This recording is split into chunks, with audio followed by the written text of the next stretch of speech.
So this was a perfect choice when it comes to coming up with an homage that was appropriate for the project. And I love Metal Gear. So this is another inspired choice.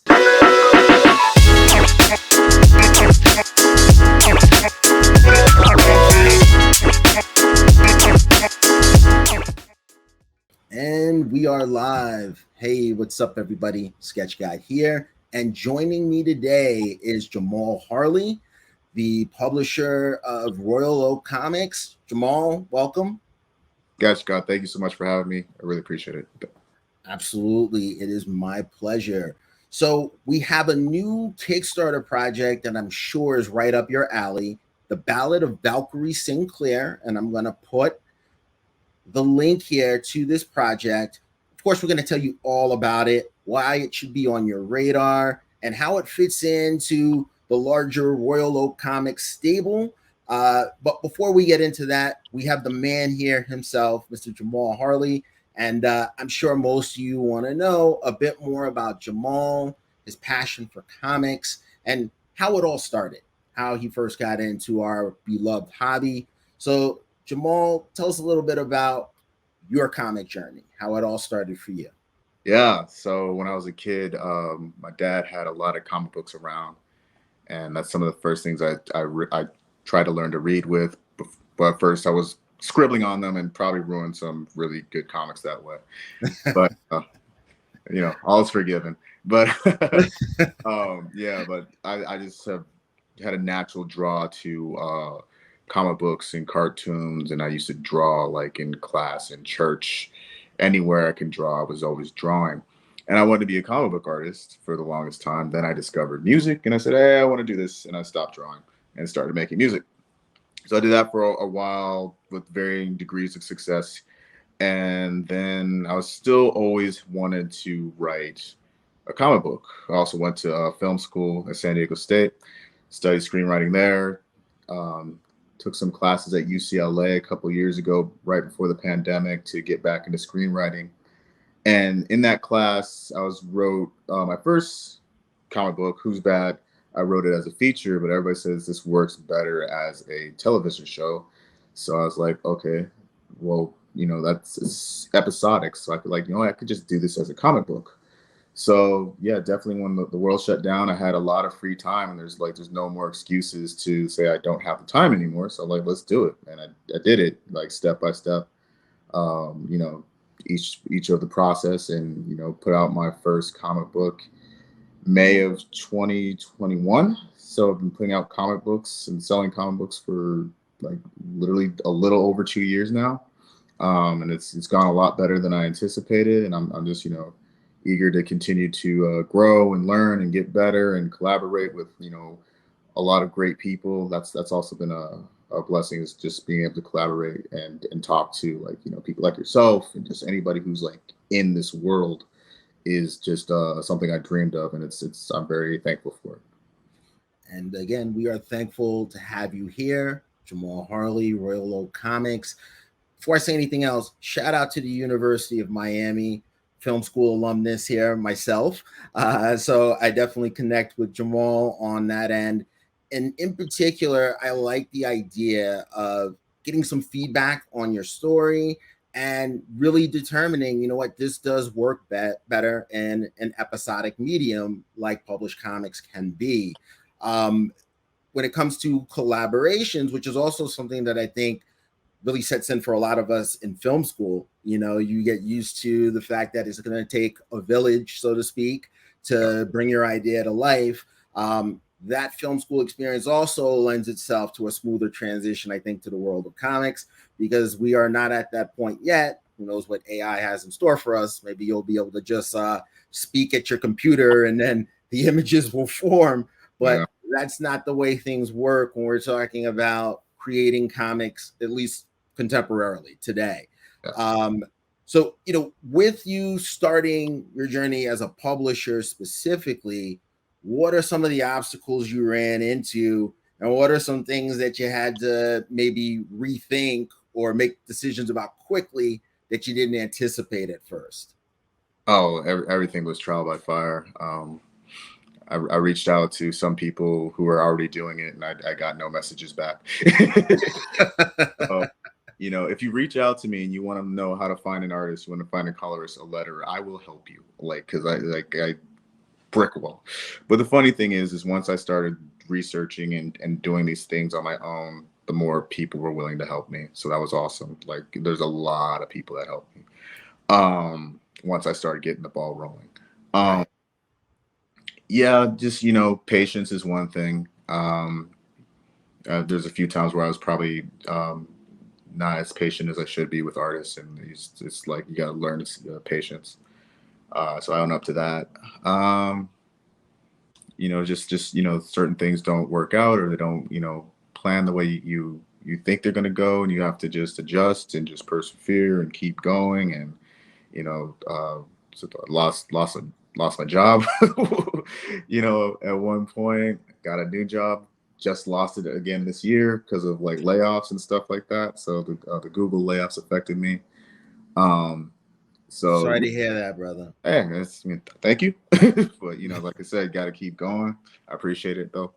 Um, but yeah, just got to keep going, keep your head up, and it's just like I have goals and things happen, and you just gotta, you know, find a way to go under it, through it, or over it, and just, you know, have this Goonies never die mentality. If this is what you want to do, you know. When I was doing music, there's a ton of roadblocks where I was like, nope, I don't want to do that. And I made a promise to myself with comic books, I'm not going to let that happen again. Understood. So, in terms of the Goonies never die mentality, Jamaal is here with his latest project. He's reaching out to y'all. He wants you to see exactly what Royal Oak Comics is about. And I'm going to share the screen so you guys can actually see the Kickstarter homepage for his latest offering, The Ballad of Valkyrie Sinclaire, numbers 1 and 2. So, Jamaal, just to be sure, you can see this, right? Yeah, I can see. Okay, all right. So, talk to us a little bit about Valkyrie. Did I say Valerie by accident? Yeah, it's Valkyrie though. Yeah, it's all good. My bad. Valkyrie Sinclaire. Tell us a little bit about this title and what fans have to look forward to once they back this. I'm not going to say if, once, because by the end of this episode, they're going to know this is something they need to be a part of. I like that. Well, this is a cyberpunk thriller, post-apocalyptic sci-fi adventure.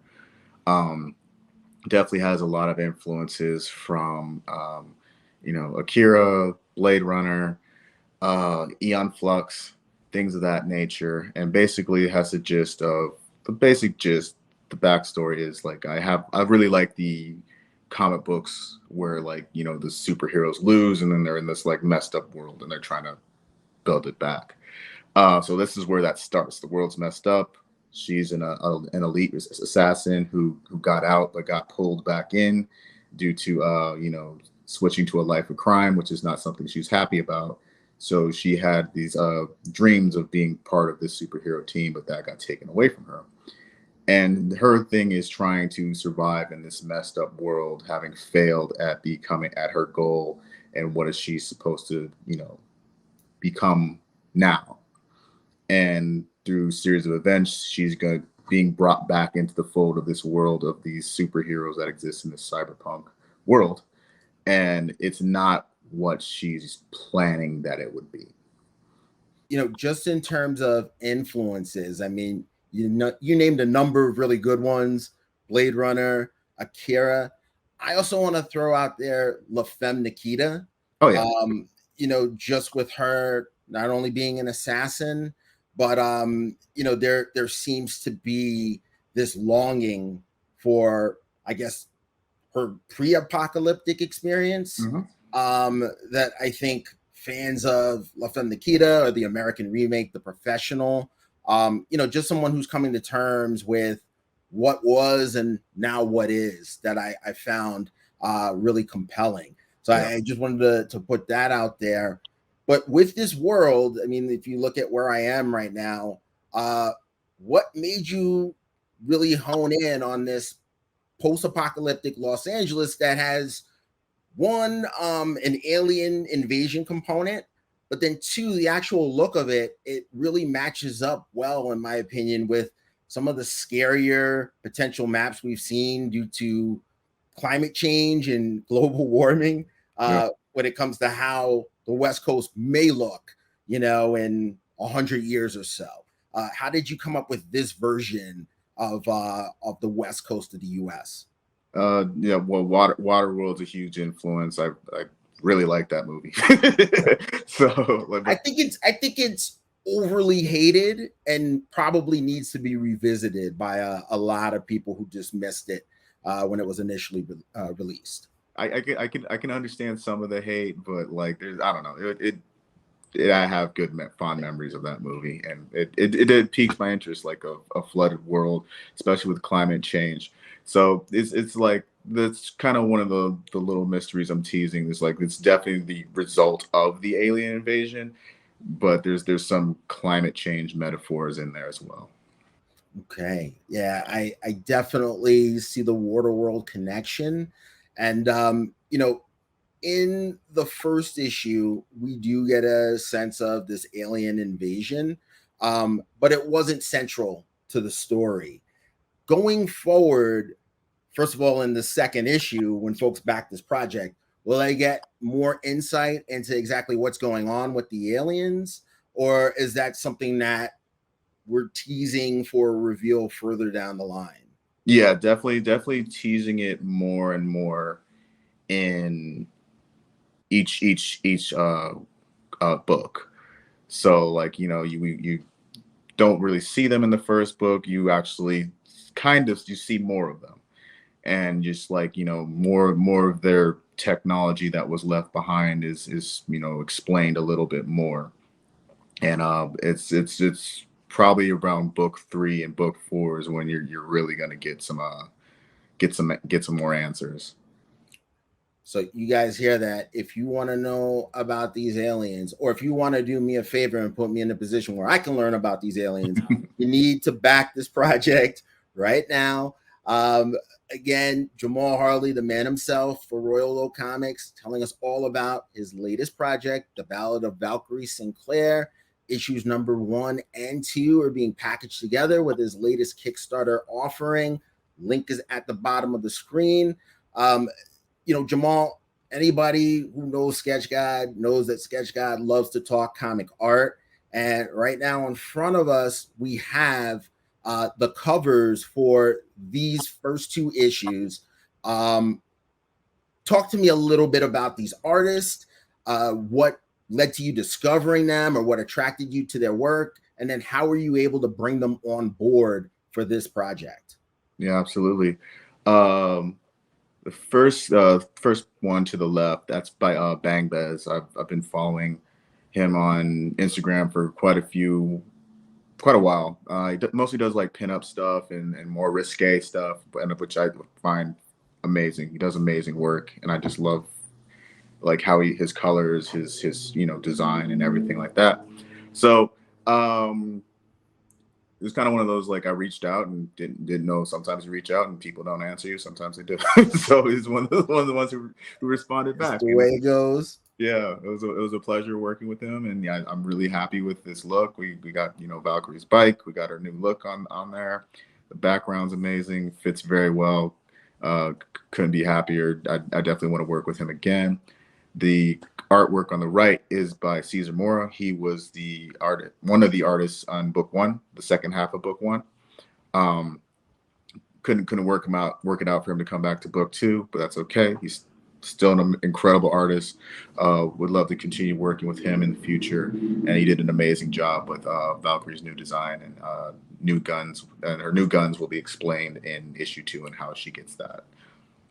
Got it. I mean, in terms of the look, it definitely fits in with the retro futuristic aesthetic that has really taken hold online, I'd say within the last decade. Yeah. Anything that wants to kind of capture that Miami Vice 80s color palette, while at the same time teasing futuristic technology, lots of purples and shades of blue there. I love it. It immediately attracted me to this project when I was flipping through. a number of different comic pinups on IG. So I discovered Royal Oak Comics through the art first and foremost. That's what caught my attention. So props to you for spotting these artists and bringing them on board so they could really capture your creation in the most flattering way possible. Going to the other set of covers here, let's talk about this now. Again, we got a La Femme Nikita homage, which, as I said, was really one of the influences that jumped out at me when I read issue number 1. So this was a perfect choice when it comes to coming up with an homage that was appropriate for the project. And I love Metal Gear. So this is another inspired choice. Tell us a little bit about these two pieces. Yeah, the first piece on the left is by John Kutzer. Love the promo art for Metal Gear Solid. I just think it's just very striking. I know the artist's names. I don't want to butcher it, but but yeah, like such beautiful and striking, and I thought it was a really good fit for Valkyrie to like. So I really wanted to homage that. Again, La Femme Nikita, there's a lot of parallels between Valkyrie and La Femme Nikita, and I think that movie poster or VHS cover is just, to me, I feel is iconic. It's always like stuck out of my mind, even just like the color palette and everything about it. So I thought that was really fitting, and I wanted to do like a more like anime manga style of Valkyrie for that. So Aubrey T. Rose did an amazing job and hit this out of the park, and so did John. Both hit it out of the park. Yeah, I told you a little bit earlier when we were backstage that, because you mentioned manga, the manga influence is evident throughout the project. Still in all, this is a Western comic, so the overall approach to storytelling is consistent with what fans would expect of a Western comic. But you want to talk to us a little bit about how manga has influenced you as a storyteller and what you think maybe has changed for newer comic storytellers in light of manga becoming pervasive in I guess you could say Western geek culture, and it's just so mainstream now. I think it's hard to ignore, but what do you think about manga and how it's influenced you? Well, I'll be a poser. It's mostly anime. I have never read a manga, so I always see the anime adaptions. But like, yeah, just the visuals of the anime adaptions and just the storytelling, like Attack on Titan, just blows my mind. I love that show. I'm a huge fan. I just got to get caught up because I lost track of how many times we were almost at the end. Yeah, I'll do that to you. but you're right, it has been quite a ride. So big props to Attack on Titan, the fan base for that. They are justified in being so outspoken about how much they love the anime and the manga. But sorry to jump in there. I'll let you continue. Yeah, but it's just even like over the pandemic, I had a big, hey, these are movies I never saw. Let me watch these. So I watched Fist of the North Star, Akira, Ghost in the Shell. Yeah, literally never watched those till like 3 years ago. but watched all that stuff, and I was blown away. Like whether it's be the story or just like as a kid, I wasn't into Dragon Ball Z. I wasn't really into Japanese animation, but like as I got older and more people hit me to it, and I saw like it's just incredible artistry. It's just there's just like masters of their craft. I've gotten to Studio Ghibli and watched a bunch of Studio Ghibli films, and they're just freaking gorgeous. So I even went to the Miyazaki exhibition in LA last year, a couple of years ago, and just like seeing all that beautiful artwork is just incredible, and it's just happy to be able to like witness it, and you have seen it. So yeah, I definitely think that if you're a Western comic book artist or publisher, the world has changed forever due to the rise of manga and anime. Yeah. And I think that if you don't tap into at least some of the momentum there, you're not thinking about this from a practical standpoint as a business person, you know, because that's a lot of people's first point of reference now. As crazy as it may sound for some of us veterans, but a lot more people are reading manga and watching, you know, anime on a regular basis than ever before. And that's just as likely to lead to someone going to the comic shop as, you know, Guardians of the Galaxy Volume 3, you know, the latest anime series, whether it be Demon Slayer or, you know, One Piece, stuff that they're watching, their friends are talking about, and then they want to explore. And we should be aware of that and create points of entry for those people. And so the, you know, like I said, the visual aesthetic behind Valkyrie Sinclaire, I definitely see the relationship between it and, you know, Western sci-fi and other established storytelling here. But I also see Battle Angel Alita and, you know, anything dealing with Neo Tokyo, Akira, etc. So I think you've done a really good job having a little something for everyone, but still having a coherent story that you're trying to tell that people can attach themselves to. Thank you. With the interiors, because I also, you know, backstage told you I was impressed by this interior art. I mean, nowadays everybody knows covers get so much attention, and I think it's very easy for publishers to just focus on what's going on the cover and just be like, it needs to be passable with the interiors. But for, you know, those of you who are looking at the screen here, I'm actually scrolling and you guys can see interior artwork. I mean, this stuff is phenomenal. Talk to us a little bit about the sequential artists that you worked with to really tell Valkyrie Sinclaire's story. Yeah, so for issue 2, Jez Mons is taking over the interior artwork. Okay. Brilliant artist. Like we're on our last two pages, and I've been putting together this Kickstarter, and just the last couple of pages, especially the stuff that's super spoilery, I just want to just put it out there. Got it. Because it's just awesome, and it's just like it's probably half the hard thing for me is making comics is sitting on all this stuff and not being able to show people. But Jez is definitely an artist where, like, you know, I present an idea and what comes back is like way better than what's in my head.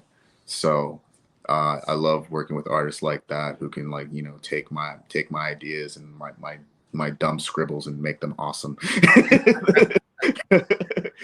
Listen, that's what collaboration's all about, right? You feed off of one another and you come up with something that's better than either person could create in isolation, you know? So it sounds like this has been a fruitful working relationship so far. And there's already a high bar, you know, in terms of the quality of art from issue 1. And it looks like the new sequential artist has met that challenge, because this stuff looks like fabulous.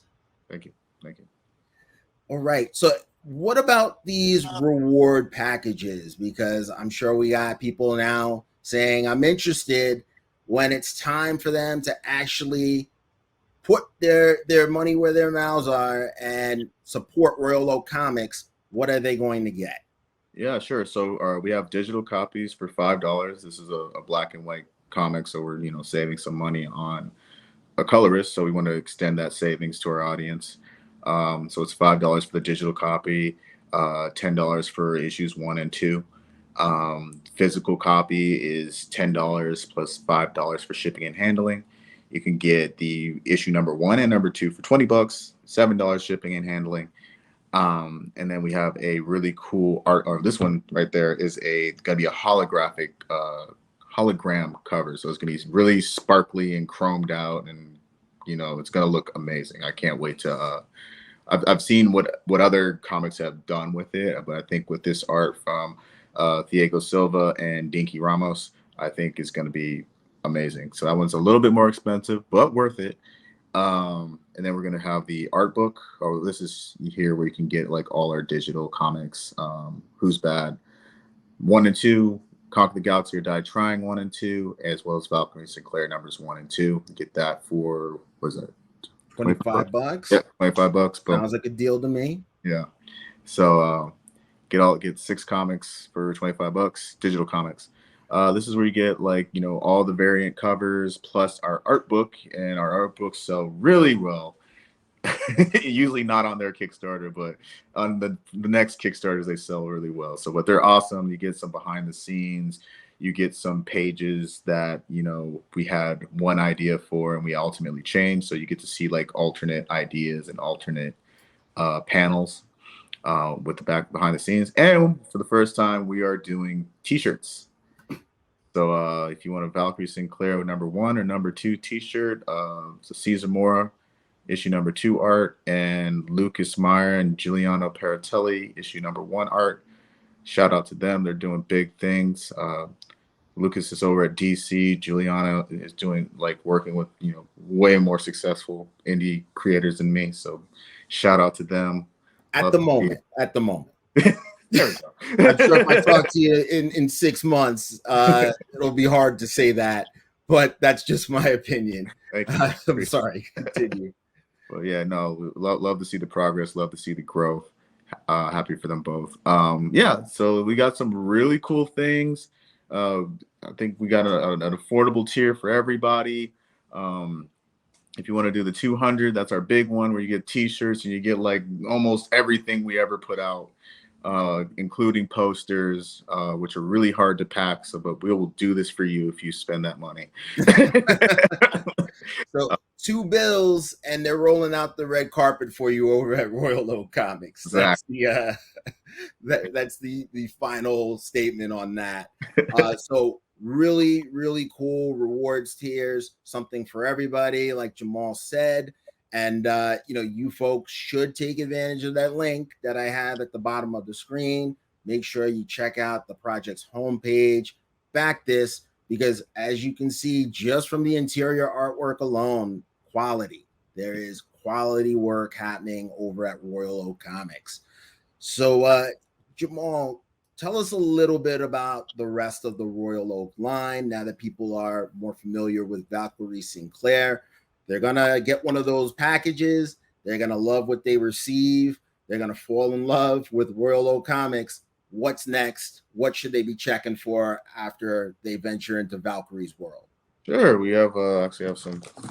We have Who's Bad #1, which is available at the Kickstarter. Also, Who's Bad #2. And you said Who's Bad was where it all started, right? This was your original project. Yeah, and the whole basis behind that is kind of, what if a random henchman that worked for a Lex Luthor type character ended up with Superman's powers, and so now that, you know, his boss is jealous and pissed off at him, his superheroes are pissed off at him. Some villains want to work with him. Some villains are also jealous. So it's kind of like a be careful what you wish for type of story. Got it. Then we also have Conquer the Galaxy or Dying. #1 and 2. #1 actually sold out, so only #2 is available. But, you know, because of the Kickstarter, we're going to reprint it. So if you order in the Kickstarter, it will be there for you. We also have some cool variant covers left of Valkyrie Sinclaire #1. These variant covers will not be reprinted. So that we're trying to make these collector's items. So I think there's only like probably less than 20 of that one left. And this is the official cover by Cesar Mora. That kicked off Valkyrie Sinclaire. Yeah, another quality cover. Thank you. Great. Thank you. So yeah, you know, The Conquer the Galaxy or Die Trying. That's my comedy space opera. I like to say it's Star Wars meets Boondocks meets Venture Brothers. That one's just like a really fun one that I try not, you know, there's some serious elements to it, but I try to make it, you know, more spontaneous than the rest of my comic books. So that's one's really fun to write. So lots to really be on the lookout for when it comes to Royal Oak Comics. Sounds like you have a diverse line starting to grow there in terms of the types of stories that you're telling. And again, from what I've seen, quality covers, quality interiors, and thoughtful storytelling. So this is really a movement that you guys need to get in on the ground level for. Support this project. The link is at the bottom. Thank you, Jamaal, for joining us. I really appreciate it. And for those of you out there that are watching, this is why you need to like this video. This is why you need to subscribe to Fandom Collectibles on YouTube. We're bringing you first. All right. We're letting you guys see where some of the talent in this industry is starting. You can get in on that bottom level, that ground level, and grow with Jamaal and help Royal Oak Comics. Where can they find you outside of Fandom Collectibles YouTube? Where can they keep tabs on all things Royal Oak Comics? Absolutely. We are @Royal_Oak_Comics on IG, TikTok, and now Threads. You can find us on Facebook, Royal Oak Comics, and also www.royaloakcomics.com. That's where we're at. All right. So make sure you follow Jamaal on social media. And thanks once again for joining us. Sketch Guide for Fandom Collectibles. Until next time. And thank you for having me. I really appreciate it. Absolutely. Stay on for a moment. I'll talk to you backstage. For the rest of you, I'll see you soon.